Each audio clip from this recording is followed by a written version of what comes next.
Well, good afternoon, friends. Mark Holmes here, and as always, thank you guys for watching, commenting, subscribing, and being part of the Joe Boo Sports Report. Without you guys, this literally does not work. Trying to make sure this stuff is stirred up enough, because it seems kind of... So, it's Sunday. This is the week, man. We got the draft to talk about all week long, and I just literally cannot wait to get that going on. We're going to be trying something different, you know. It was fun when the draft was in Dallas, and, you know, I had Vosh there, I had Law Nation, and I had E2 Blue. We did the road trip. We had DMV, Dallas Cowboys. And we had the Wing Challenge. Oh, my God. Introduced everybody to Joe Boo's Wings, man. And that was freaking incredible. And I wish we could be doing that in Vegas, because I had planned on going to Vegas. But unfortunately, we're dealing with the Rona. But it's okay. We're going to come out of this better. So, all the talk, of course, right now, and I think it's just talk, is Jamal Adams. Talking heads are out there speculating on if the Cowboys make that move. You know how it always seems that there's always one person or one move that everybody is always talking about when it comes to the Cowboys in the draft? Remember a few years back, it was going into the draft that the Dallas Cowboys were determined to draft Johnny Manziel, and Jerry Jones would do whatever it took to get him, including trading up. Well, that didn't happen. Last year, it was Earl Thomas. Now, I got to be honest with you. I mean, I always get some hate from people no matter what I do. But I literally got tremendous flack 2 years ago. Literally, I started a firestorm, and it was kind of amazing actually, because in fact some people still hate me and sent me hate mail and cussed me out, did tons of videos against Mark Holmes, that he's a clickbaiter and this, that, and the other, and it was about Earl Thomas. This guy going to be? He's got to really play baseball. Because I had a person who told me that the Cowboys were interested in getting Earl Thomas and making a trade for him. And at the time, we still had Orlando Scandrick, and they were saying, we'll throw in Orlando Scandrick. And that's what I was told. You know, one of those things that it didn't end up happening, one of those things that the talking heads will say all the time and get it wrong. You know, like Ian Rappaport said that Kirk Cousins was going to be traded to San Francisco, and that the Cowboys were trading Tony Romo to the Washington Redskins. Yet he still has a job, and he doesn't get any flack for stuff like that. So I had people that were going crazy because Mike Fisher kept getting asked about the situation, and Mike Fisher threw me under the bus. He said, you know, there's nothing to this. Well, it's kind of amazing how, come draft time, the Cowboys were in talks about trying to move up and get him.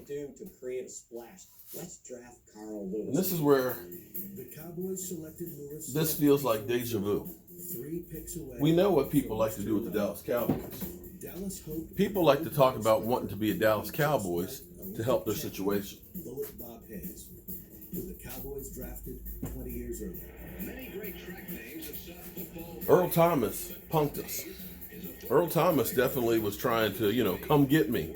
He used that to help him try and get a new contract with Seattle. It didn't work.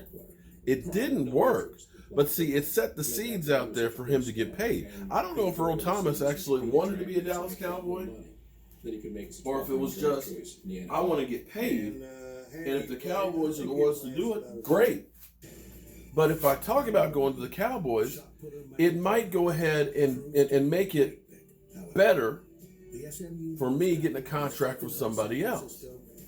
So we know Jamal Adams has basically done the same thing. He's using Earl Thomas's playbook. You know, he talked about, the Cowboys and everything else, right?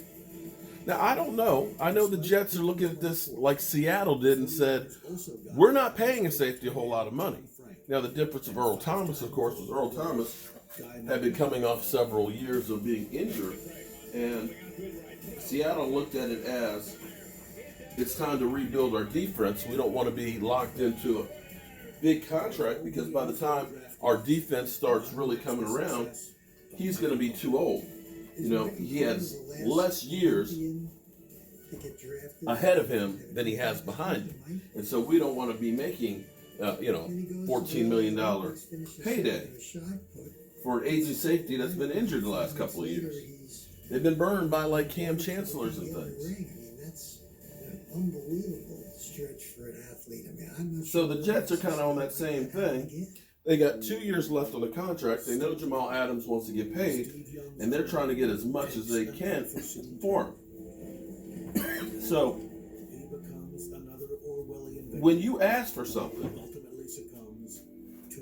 the worst thing that could happen to you is they say no. No. But they might say yes. So when the Cowboys were interested last year, they highballed the hell out of the number. They basically said, hey, you can have it for a first-round draft pick, and we'll take Zach Martin. We'll do that, okay? Knowing that the Cowboys probably wouldn't do that. But they looked at it and said they did give up a number one for Amari Cooper, so maybe. Customers, employees, and communities safe. During these uncertain times, but I gotta tell you, great service you expect. I really feel like this is Earl Thomas number 2. Shopping easier by offering free next day shipping and no activation fees on our best new phone deals, like the amazing iPhone 11 for just. I don't see the Cowboys giving up for now, Sprint a number one is the best way to learn about our plans for Jamal Adams. I know he's young still. I know he's a great player. But see, I think Jerry Jones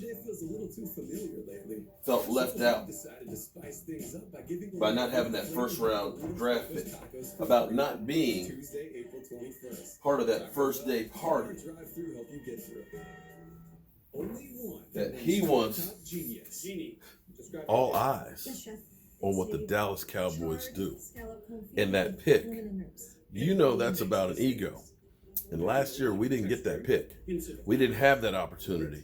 And it wasn't until late in the second round, that we got a chance to actually make a pick.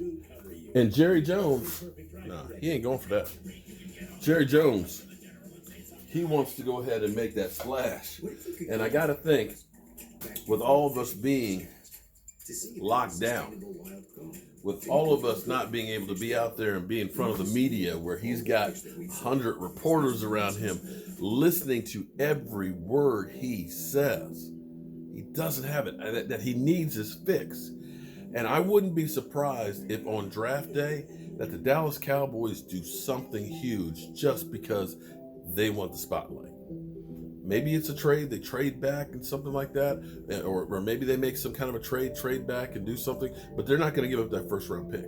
They're going to do something big because Jerry needs his fix. But I don't think it's going to be Jamal Adams.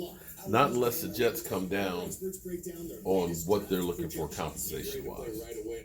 But then again, what do I know? I'm just a guy with a day job and a voodoo doll. And apparently now a haunted house.